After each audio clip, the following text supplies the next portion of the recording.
The hot pepper business is en fuego. While total market size in the United States stood at about $1.28 billion in 2022, predictably, it will continue to grow as the chili pepper has become an American kitchen staple. Although multinational corporations like the Kraft Heinz Company, McCormick, Campbell, and Unilever lead the way, the next tier of privately held businesses are catching up, fueled by innovation, trends, and leaning into the diversification of American cultural taste demands. Enter Smokin Ed Currie, the most famous pepper breeder on the planet. In fact, Ed's farm grows more than 100,000 pepper plants annually. A modern-day Gregor Mendel, this three-time Guinness Book of World Records holder has created the world's hottest chilies, the Carolina Reaper, and the current hottie of hotties, Pepper X. I'm just a guy who has a little bit of God-given talent that I get to have a lot of fun with. My discussion with Ed was super insightful, particularly surrounding the myths and facts of hot chili peppers. No, there is not a cure to stop the heat. There's really nothing that can happen to you other than a brain trick that's telling you you're on fire and you're going to die. Ed, thank you so much for joining me on this episode of Some Future Day. It is my pleasure to bring Smokin Ed Currie, the founder and president of Pucker Butt Pepper Company, onto Some Future Day today. Ed Currie, how are you today? Well, I'm doing well, man. How are you doing? I'm great. It's such an honor and a pleasure to meet you. Clearly, you are the leader in this category. You grow, harvest, and produce all natural pepper products. I understand your farm from our previous conversation is doing amazing right now with over 100,000 plants that are grown on your farm every year. Ed, I got to ask you, are you the modern day Gregor Mendel? I've been called the modern day Gregor Mendel. I've been called the Willy Wonka of peppers. Really, my wife just calls me an idiot. I'm just a guy who has a little bit of talent, God-given talent that I get to have a lot of fun with. But you really are tinkering. I mean, some of the numbers that we spoke about beforehand are astronomical. Like, how much harvest is your farm producing right now compared to, an average pepper farm? In our category, the average pepper farms are very small. You're talking 10 to 20 acres. So they might be producing, a quarter pound to a half pound per plant, maybe doing 5,000 plants per acre. We get about 10 times that at a minimum. This year we were shooting for a real record, but the hurricane blew through and all that water came down off the mountain, wiped out about, 80-90% of the crop. But we were picking 50,000 pounds of peppers at a time. 20. Wow, that's really incredible. I'm sorry about the news for the hurricane for you and all of your members of the North Carolina community, and you're in South Carolina actually, right? So I'm sorry that you guys went through that. Just to throw it out there quickly, how are you doing now? Is everything in order, at least on your property? Yeah, we were lucky. All we got was the water that came off the mountains. Everybody is okay. Everything was fine. We just lost a lot of our peppers. It's nothing compared to the devastation that we just drove through last night on the way back from Nashville. It is just, those people got hit hard. And we count our blessings every day that our family from up there is safe and that everybody here is safe. There's nothing material you cannot replace, but relationships are very hard to replace, That's for sure. That's for sure. So I was being a little cheeky with the Gregor Mendel thing, but I do know from researching with you that, you really have used scientific methods to create these superior peppers. You've really done amazing things. So just take a second and tell the audience a little bit about your background. Like, how did you get into farming and how do you apply science to creating these super peppers? Well, I got into plants in general because my mother was a master gardener. And she taught me a lot about growing and breeding plants when we were young because she used her slave labor to do it, you know. Uh, but being a child of the 70s, and I wanted to grow better marijuana. Honestly, that's what I wanted to do, but it was illegal. So I learned about analyzing compounds inside of things, utilizing the chemistry and biology labs that were available to me at the time. And then I just applied that same science to peppers. Uh, my family told me I was going to die of heart disease or cancer, and if I wanted to continue living the lifestyle I was living, which was not a very good one, that I better do something about it. So I did research in a place called the library, which is a rare thing now. It's a place full of books that have facts in them. Uh, and I did research, and it turned out that most of the indigenous populations around the world on the equator through the in between the tropics, uh, they have very little heart disease or cancer. What they do, all of them, is they eat hot peppers in every single meal. So that led me to that study, and that led me to starting to breed peppers that had certain compounds that I thought were going to be able to keep me alive so I could keep on getting high. That's really interesting. So I'm going to get into the health benefits and the medicinal benefits in a second, but I just want to go back to your company, specifically your name, Pucker Butt. What I'm so interested, like, what is a pucker butt? Well, my wife used to. She was the director of the women's half of a Christian rescue mission that was founded by Billy Graham's dad down here, and I'm a Yankee. Every time it snowed, all these Southern women would say, "Hey, drive us here, drive us there." You know, a quarter inch of snow, no one can drive down here. So they were telling women have filthy toilet humor. Okay. And they were saying how every time they tried something I made, it made their butt pucker, you know. And I blurted out, "Well, if it doesn't make your butt pucker, it's not a pucker butt pepper." And they all cackled like hell, you know. And when they got done, I went to LegalZoom, and the only thing that said pucker butt on LegalZoom were these bikinis with butt inserts in them. So I trademarked it in the food segments because every time someone said that word, they started smiling just like you. And And now it's become the most identifiable brand in the category. It's pretty remarkable, actually. worldwide, can you imagine that? A bunch of church women doing toilet humor made a worldwide brand for me. I think that's amazing. But here's the real question. Yeah. The real question is, what else happens when people eat these hot peppers? Like, are your peppers lethal, Ed? Are your peppers deadly? Uh, Capsaicin itself is deadly to your body. That's why we perceive heat. There is no actual heat. It's a reaction with a nerve receptor called a TRVP1 receptor that sends a signal to your brain, "Hey, this is hot, don't eat it." Because it's a low level poison. But I would have to eat about 300 pounds of pure capsaicin at once to die from it. So it's not like you're going to die from eating peppers. The only real uh, medical the only real thing that could possibly happen, do you have an allergy to nightshades? Okay. If you're allergic to tomatoes, don't eat peppers. If you're allergic to eggplant, don't eat peppers. Uh, or do you have a pre-existing medical condition that has to do with your heart or like aneurysms? Because peppers are really good for you and they elevate your metabolism anywhere. The highest we've recorded so far is 42%. So 42% raise in your metabolism unexpectedly could do some things if you have some pre-existing conditions. But other than that, there's really nothing that can happen to you other than a brain trick that's telling you you're on fire and you're going to die.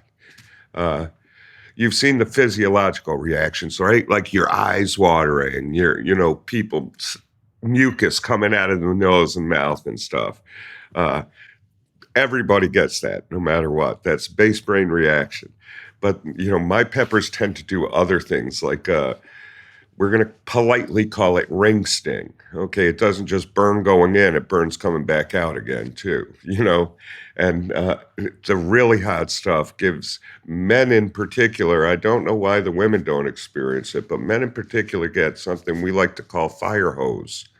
Okay, and, and I was like, what the heck is happening? And I went and told my doctor, the researcher that we're working with, what was happening when I eat this pepper oil. And she was like, it sounds like you got fire hose. So we kind of coined the phrase. But it can burn, those receptors are all over your body. So it can burn anywhere. It feels like it's burning. But it's really a temporary thing. Just to back up, like you mentioned, I might be mispronouncing this, capsaicin. Is that how you say it? Capsaicin is the predominant capsaicinoid that is in peppers. That's the one everybody knows the name of. There's actually many, many of them. Some scientists say 7, sometimes scientists say 22. I've seen at least 7 in the lab. I know we've seen more of them. And then just so I understand, so that it's the capsaicin that gives the human's brain the impression that there's heat, that there's fire, but there's not actually heat? There is no actual heat. And it's all mammals, not just humans. Only mammals have those TRVP1 receptors. So there's things you can do to cheat to make that not happen. But that's half the fun. See, the part, like when we were talking earlier, the endorphin rush that happens, if you're a runner and you're getting to that point of no return and you break through, all of a sudden you got an endorphin high, even though you look like you're going to die. Okay. You're inside, you're feeling great.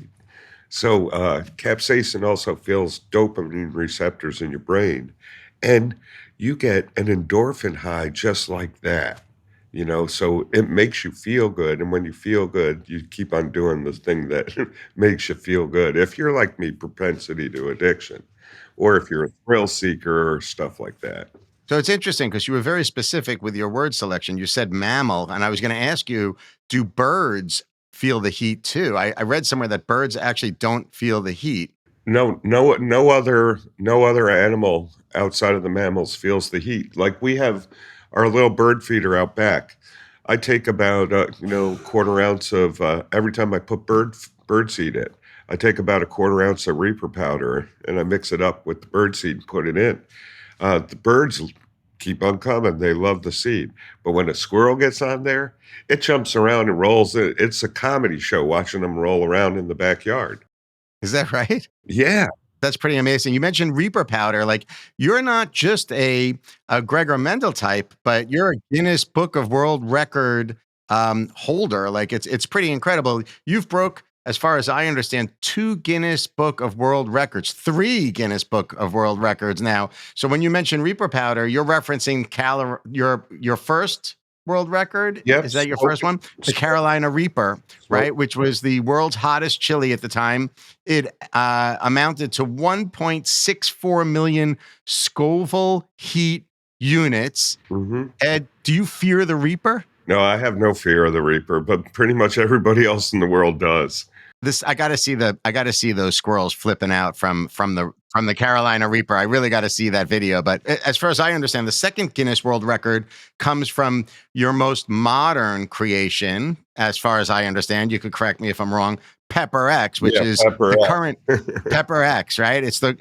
I'll give it to you. Pepper X. Yeah. Pepper X, which is the world's current hottest chili, which it seems like these numbers just blew away Carolina Reaper. Carolina Reaper was at 1.64 million Scoville heat units, whereas with Pepper X, you went up to 2.69 million Scoville heat units. I heard you mention, in fact, that you felt the heat for 3 hours after tasting it. Tell me about this. How did you get Pepper X? It's insane. We do a lot of breeding, okay? A lot of breeding, because I'm looking for compounds inside that can help in the medical community and can help with our manufacturing, economies of scale. A lot of people forget what they learn in school. But if you remember what you learned in school, you can take advantage of that and succeed in life, okay? I didn't know that. I didn't. Who knew that school wasn't just for drinking beer and smoking dope? Education. Yeah. So uh, the Scoville heat scale is a logarithmic scale. So my first record was for 1.462 million Scoville heat units. Second one, 6.4 or 6.642 million. All right. So that even though that's a small jump, it's actually 1.5 times as hot because it's a logarithmic scale. So it's kind of like a curve. I Uh, see. so the Pepper X, okay, is actually 3.7 times hotter than the hottest Carolina Reaper we ever recorded. That's wild. Yeah, and it's crazy. So when I ate it, the endorphin dump was so immediate that they were filming me, and I kind of look like I'm just some guy looking around on mushrooms, you know. I was distracted by the flashes. Uh, but the heat was so intense that every time I opened my mouth, just drool just kept on coming out. Uh, and do you remember the flood? When was it? 2 years ago or last year? The flood over there in New York? Yeah, of course. Of Okay, yeah. course. So it was the day before the rain, when the rain started. All right. So I'm doing this thing with Hot Ones, and we're filming, and everybody's throwing up at me, and they're filming me because I'm just talking like an idiot. And they're like, "Okay, it's a wrap," and I'm like, "Oh, I didn't even know we had filmed yet." You know, Eh, I was like, "Ugh." And they put me in the limo, and I started groaning, okay? Because you get these things that we call them capsaicin cramps. What happens is the stomach lining doesn't like the poison either. Your intestines don't like the poison either. So it's extruding it out into the smooth muscle. And we get a cramp akin to a menstrual cramp. But when men feel it, we think we're dying. Okay, eh. we don't have years of training. Uh, so I'm getting these cramps, and the limo driver's like asking my buddy who's with me, "Hey, do we need to go to the hospital? Hey, do we need to go to the hospital?" Because I'm like, "Oh, I'm dying." And the rain started, and she whipped into that hotel, man. I'm telling you, she cut across traffic. I thought I was gonna die. But they had a marble slab about 2 feet wide out in front of the hotel to keep the trucks from hitting things. I laid down on that slab for 3.5 hours in the rain. Literally. Literally could not move. Every time they tried to move me, the pain was so intense that I would start screaming and crying.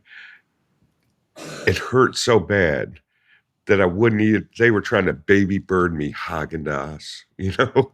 They were trying That's to pour liquid into my mouth. these are your creations, Ed. Yeah. These are your creations. But so some people say that the visual of these peppers, both the Carolina Reaper and Pepper X, are gorgeous, Yeah. and some actually say they're ugly. But there's so much more to it than just what you're building on the Scoville scale, right? I mean, these are beautiful, beautiful peppers, right? These are beautiful things. We don't just go for heat. Okay. Heat is a byproduct of it. Like I talked about earlier, economies of scale. I got the general. I made a market. There were no real super hot pepper hot sauces going on. There were novelty items, but not super hot pepper hot sauces. Uh, and I took the wise wisdom of some learned men in the industry, and I applied it to what I knew how to do. So we made this market, and we got the general public used to eating a certain heat level that they weren't used to eating before. So now with Pepper X, I can make that same heat level with 1/4 of the amount of product that I used to use. All right. And I made a plant that also produces more than the last one. So I'm getting more peppers. I'm getting a lot more weight in peppers, but I'm only having to use a fourth of what I used to use to make the product that the general public enjoys. So Ed, let's talk about the business of hot sauce and the business of peppers for a second. It's pretty remarkable. The U.S. hot sauce market size today is $1 billion and on the rise. What you're talking about is protecting some profit margin there for your company and perhaps even third-party companies that are buying It's for your product. Yeah, it's for everybody, not just me. If we all Right. succeed, we all succeed. Go Right. ahead. I'm sorry for interrupting. No, that's okay. So I'm just curious, like what trends are you seeing as it relates to the pepper market that they're beautiful. They're beautiful. For those of you at home that are listening, Ed just shared with the audience this beautiful photograph of actual peppers. I don't know if they're Carolina Reapers and Pepper X blended in there, but they really are beautiful, Yeah. multicolored, really magnificent. But Ed, we're seeing like this upward trajectory. Like people are predicting, economists are predicting actually that the hot sauce market will continue to grow. What are the trends that you see contributing to this growth? The news cycle and the TV cycle is catching up to something that happened a long time ago. Hot sauce became the number one condiment in the United States in 2004, and there were a few of us on the front end of this trend. What happened was we opened up the floodgates to immigration here in the U.S. and other countries in the world that have, are influencers uh, back in the late 80s and early 90s. So, like when I was growing up in Richmond Hill, okay, if you wanted exotic food, there was a Chinese restaurant. Otherwise, there were all your choices were Italian or the diner. There was Sure, no exotic food. I get it. Okay. So we moved to Michigan, and there the only choices are Chinese or American. But then they open the floodgates, and all of a sudden there's a Thai restaurant, and there's a West African restaurant, and there's a Cuban restaurant, and there's all these newfangled things going on. And it was the Mexican restaurants, the small chains like Chi-Chi's that became very large chains that saw this trend of people daring to eat different food and monopolized on it. And as we, as a culture, got exposed to other flavors, uh, they let us know that they had spicier stuff. So that palate for adventure started. Also, we got these things called cell phones. Okay, I don't know if you remember, but my first cell phone weighed about 45 pounds. I do remember. Okay, Mine was connected to something also. yeah, It wasn't a entirely battery mobile. that lasted 8 minutes and cost you like $40 a minute to use. Totally. Uh, Totally. but then all of a sudden they had cameras. Okay. And people started doing stuff and filming each other and sharing that thing. And then the internet came on. So you had this weird conglomeration of new food, new spices. There was a guy named Dave Hirschkopf who came out with like Dave's Insanity. Okay. And a guy in New Jersey, Blair Lazar. And there were these small guys who did these really big things and took advantage of all this media and all these people and all this new technology, and it just blossomed. So the hot sauce took over in 2004 over ketchup, mayonnaise, and mustard. But the media didn't know this. The public did. Okay. And then I think it was 2007, it was salsa took over ketchup, mustard, and mayonnaise. So there has been a demand that has been growing in the United States since the middle 1990s. It has just now gotten the eye of the big boys who want to make money off of this trend. So you're seeing it in like Inc. magazine and Wall Street Journal and things like that. I know you were covered even in Wired magazine. It really caught my attention. So it's an interesting thing. You see this, it's almost like a triangle where all these different cultures enter the United States and create new demands for spices, for flavors. With that, you also see the advent of technology with mobile phones, both cameras as well as social media. And bam, we see this explosion of demand for the hot sauce category. Are you also witnessing now? I know predominantly hot sauces are distributed to the mass retailers, even places like Best Buy. I saw it at the Best Buy recently. But are you seeing a movement on your side into direct to consumer online sales? Is that an area that's growing? Uh, Staying with the technology theme? Yeah, well, that's the only. I don't go to the market. I don't go into grocery or anything like our personally. I'm probably one of the biggest second tier hot sauce manufacturers. Okay, uh, big guys like Tabasco, Frank's, that kind of thing. They let them play their game. But Yep. I'm probably the biggest in the next tier. So I've only done internet uh, because I don't see relationship when I go to the grocery store and I grab a bottle off the shelf. But if I'm buying it off a website, there's also a real person who's going to answer the phone there or reply to my question or whatever. And building relationship is how you build a brand. All the successful brands in the United States were built on relationship. And I'm not talking in the last 20 years, the tech boom. I'm talking about long-term brands, handshakes, verbal communication, written communication. So I've only stayed in that internet space because I believe that direct to consumer is the way to go. The consumer needs to know that they have someone to talk to. Uh, but we're getting offers now from retailers that we might not be able to refuse. Ah, But that changes who you are and what you do. All right. it And will also cut into your profit margin significantly, I imagine. well, we've talked before. I'm not a guy who really worries. Every time I make a dime, I turn around and spend it on the company or on an individual, Yeah. because we're supposed to be building a community together as employers. So I see all these people around here who need jobs. So if we make an extra dollar, I hire an extra person.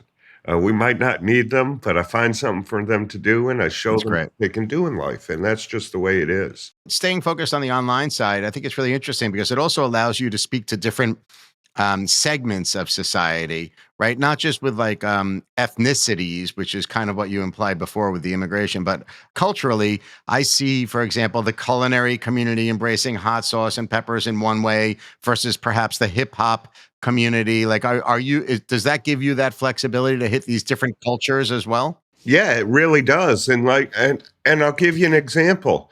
Uh, it's the power of an email. Okay, we get emails all the time saying, "Hey, I'm this. Hey, I'm that. Can Ed give me a call back?"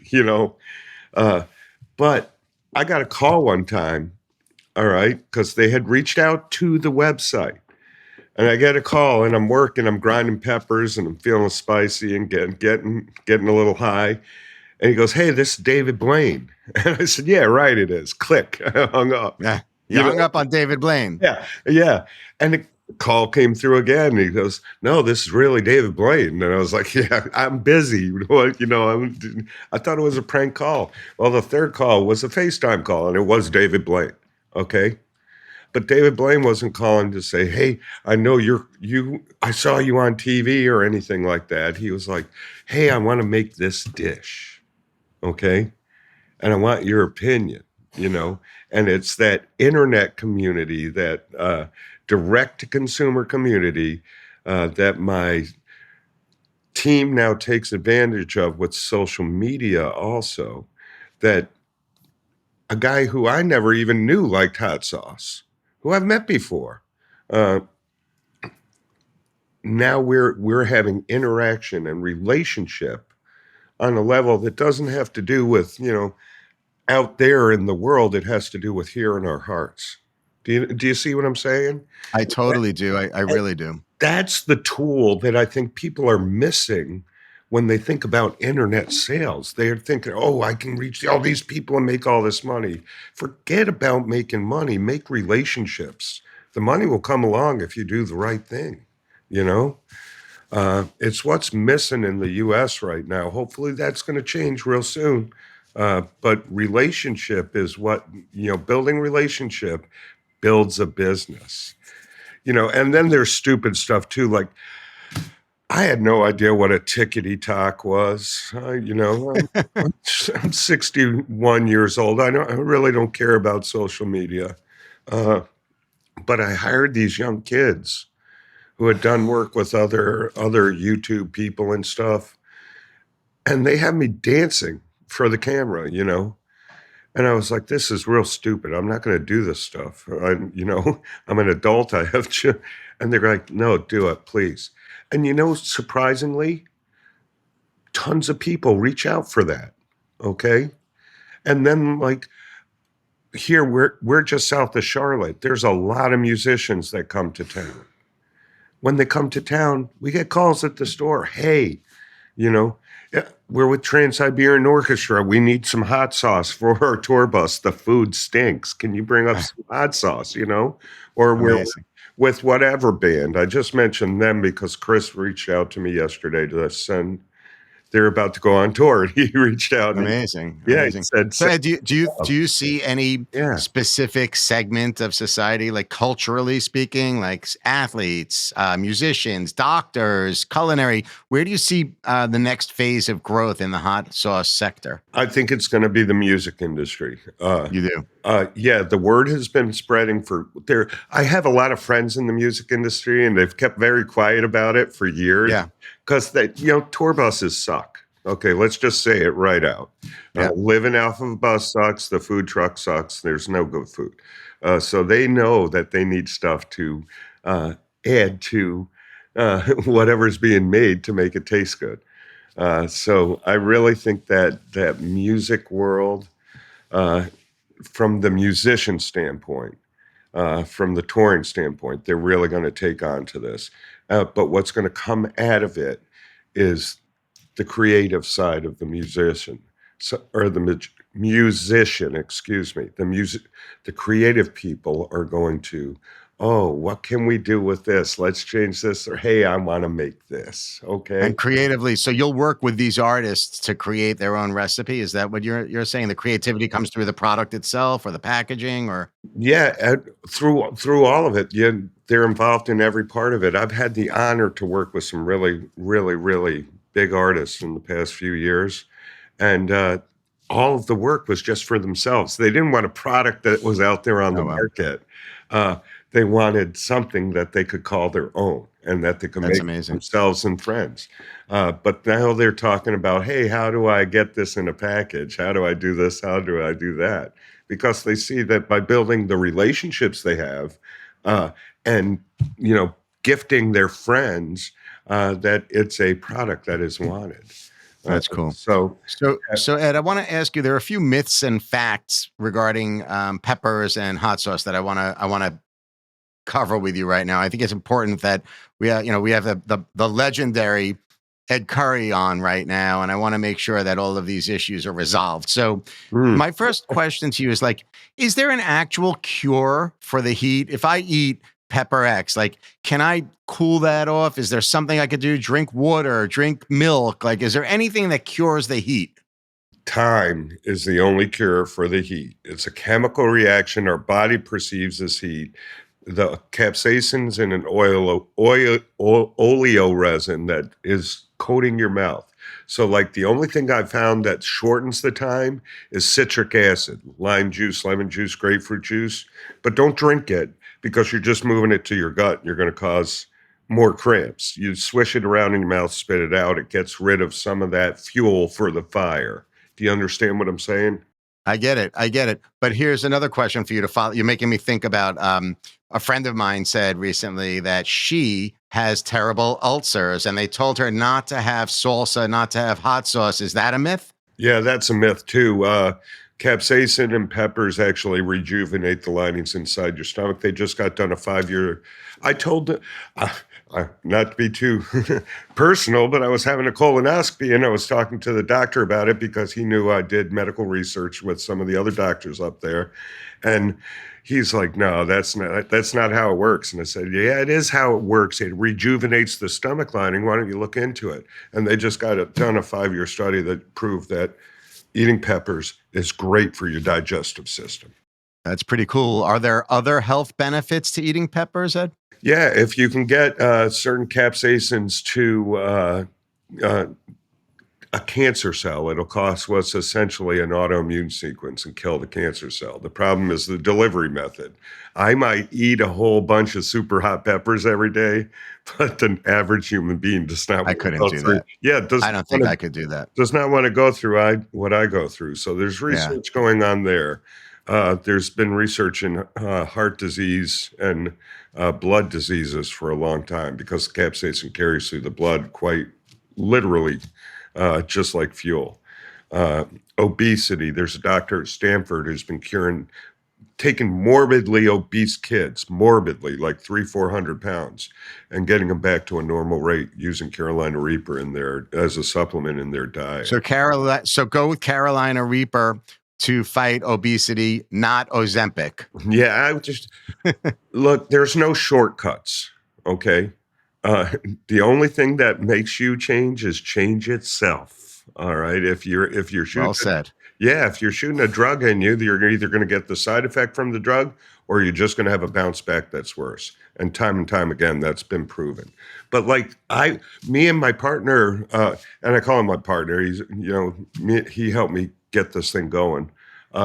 We went up to do a challenge with the ALS unit here in Charlotte. Had no idea they had been researching using peppers to help mitigate all the side effects of ALS. Wow. Right? Yeah.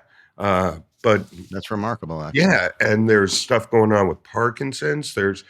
Wow. Besides all that, there's already stuff people don't know about. Sports creams. Yeah, of course. You know how you feel heat when you put on a patch or something? No, I don't. No, you've never put on Never. one of those. Yeah. I understand that I feel the heat, but I don't know how it's delivered. Is that through pepper, actually? It's pepper, okay? And they use the compound from the capsaicin to make pain relievers. So wait, so I was thinking about is pepper spray? Does that actually have pepper in it too? It does. It does. There's Wow, I had no idea. Companies use chemicals. A lot of companies use jalapenos and they boil down a crap ton of jalapenos because they're cheap. Jalapeno peppers are in pepper spray. Yeah, but like we can deliver. We've worked with a company that does bear spray, and we can deliver a much greater product. Like I showed a colonel at the U.S. Army because they literally grow fields for pepper sprays, and I showed him how we could do for a quarter of what the work they were doing. They could get 3 times as much product at the end by using a hotter pepper. But Pepper X, right? well, this at the time it was the Reaper, but people are afraid because they think like, I got some peppers in the fridge. They think what's on the outside of a pepper is dangerous. And they think, oh, if you touch it and you touch your eye, you're going to die. And it's not. It's what's on the inside that's dangerous. And if you touch it and you touch that stuff and you touch your eye's going to burn for 5 minutes and then you'll be fine. Okay. They don't understand the real science behind peppers. How much hotter is Pepper X versus a jalapeno pepper? Mathematically, it's 5,000 times hotter. Oh my God. Hey, but So I'm not going to find that in the local salad bar. No. It's not coming. No. That's crazy. Yeah. 5,000 times hotter. Yeah, we're controlling this one. We're actually the only place in the whole world where you can get it.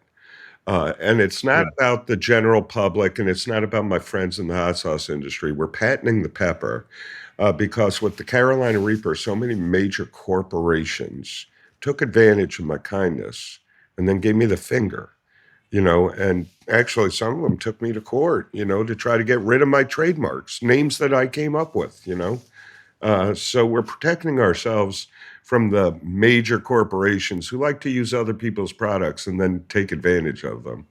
And as soon as the lawyers tell me that work's done, I'm going to release this stuff to the world because I can't wait to see the videos. Yeah. Ed, are those lawsuits public? Can you name which companies are stealing from you? I don't know. I'd have to. See, I like doing what I do. I make peppers. I farm, I get it. I get it. I don't want to rock the boat anyway, but I do. I know this when you talk about your names, we've been focused on your peppers, really, but you've also had some iconic hot sauces with iconic names. Like, what would you say are your top three best selling hot sauces packaged, final product in history?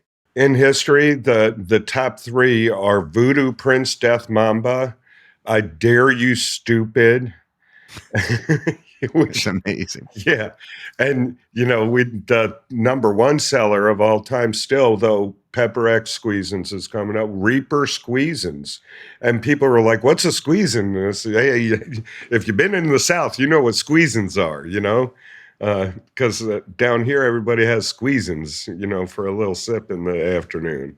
That sounds so scary to me. I got to tell you honestly. The names are ferocious. Your creativity is interesting. Your love and passion for peppers are incredible. But you're also a an individual who loves superior design. And I would be remiss to not mention the fact that you are sitting in a Frank Lloyd Wright home, and that's remarkable. I've personally been a big fan of Frank Lloyd Wright for years, as I think anybody who loves the arts and culture would agree that he really did move the architectural and design world in a massive way. How Yeah, did you come about look at this. getting a Frank Lloyd Wright home? Isn't this cool? Tell me what we're looking at. This is just like our breakfast nook. Amazing. So, uh, how long have you been living in this home? well, my father died, I think it was 7 years ago, and he had built this to retire in. He got a plan from the Frank Lloyd Wright House, and when he died, my brother, he didn't allow me. I never had a key to this house. This is funny. My dad didn't trust me. He knew who You it sound smart. was. Yeah. Well, he watched me through my addiction. Okay. Uh, he would let my wife borrow his car, but I never got to borrow his car once. Okay. But when he died, my one brother had his own place already. My other one lived in New York. So we had two small kids through the miracle gift of adoption, and we needed a place to move to. So I bought out my brother's. Well, actually, my wife bought it out because my father wouldn't sell it to, his estate would not sell it to me. Wow. Is the whole home built and designed by Frank Lloyd Wright? The Is it original? It's an original plan. Uh, Okay, I see. a student from the school followed the plan and had the house built. He did the construction. Amazing. That's Yeah. really cool, Ed. I appreciate that. And I would be remiss to not mention on a personal level, I heard you say that you have adopted some children. If you want to take a second and tell our audience how important that experience is for you, where would you rank adoption with regards to your accomplishments on a personal level? My accomplishments on a personal level mean nothing compared to adoption. Adoption is the very best gift. I thought for a long time that recovery was the best gift that I've ever been given. But adoption, the miracle gift of adoption, for the person who's doing the adoption, everybody thinks it's about the kid. It's not about the kid. This has been a life change.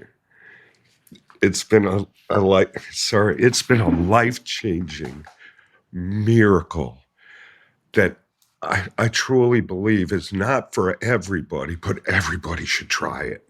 Okay, because it's about dedication, it's about sacrifice, it's about love, and I I I thought I knew what love was when I met my current bride, but I had no idea what love was until I met my children.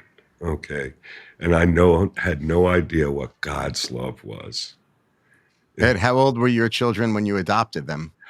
Miracles. My wife cut the cord on both of them, and we received them at birth. We were the only parent. We stayed in the hospital for the 3 days and took them home. They've been Wow. all kids since the cord was cut. That's a beautiful story, Yeah. Ed. I commend you in a massive way. to take your time and get so personal and talk about that here. I really appreciate sorry, it. I know you're getting teary-eyed, and I got to be honest, like I getting to know you a little bit, I could tell the difference between your tears from Pepper X and your tears from being so personal. I know this is real, and you're making me cry. My heart is so full of joy right now just thinking about it. You're blessed, my friend. It's the most beautiful thing in the world, truly. Yeah, You it know, really is. I have me, a drug addict, alcoholic, retrobate who doesn't even deserve to live. Okay, really doesn't, for the filthy, horrible things I've done in life. Not only got the gift of redemption and recovery, was able to build a business, was married up significantly to an amazing woman, and then was given the gift of a family. Okay? Miracles happen. Miracles happen when our hearts become the guidepost of our lives instead of our heads. All right. And I can tell you when that switched, because I've been like getting back to the peppers, I've been studying peppers since 1981. I got offers from people who sold businesses for the 300s and 500 millions to be there at the start. But I was thinking with my head, not my heart. The minute I started thinking with my heart, my whole life changed.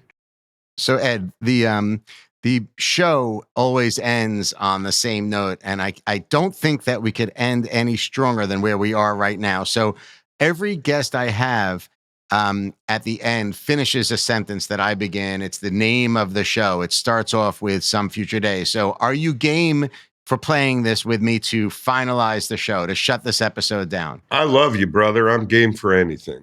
All right, cool. So in some future day, Pucker Butt Pepper Company will become the world leader in medical research for cancer and heart disease. Ed Currie, you're an amazing human being. Thank you so much for being so insightful today from a personal perspective, from a visionary perspective, and schooling everybody about the business of peppers. Thank you so much, Ed. I really appreciate it. No, it's really an honor. I was surprised that you would want to listen to me. I mean, you get to talk to famous people all the time. You're famous, my friend. I'm a farmer from South Carolina, man. That's what I am. You're awesome. Ed, thank you so much. Awesome. Take care. I know your time is very important, so thank you so much for joining me today. For ongoing insight surrounding these important topics, you can join the conversation on my social media channels, including Twitter, Instagram, and LinkedIn at Marc Beckman. And to sign up for my newsletter on Substack, you can find me at marcbeckman.substack.com. To make sure you don't miss a show, be sure to subscribe to Some Future Day across all major platforms worldwide, including YouTube, Spotify, and Apple. Special thanks to New York University for producing Some Future Day, and a big shout out to my producer extraordinaire, John Boomhofer, for being patient and always encouraging me to push through. Thanks a lot, John. Have a great day.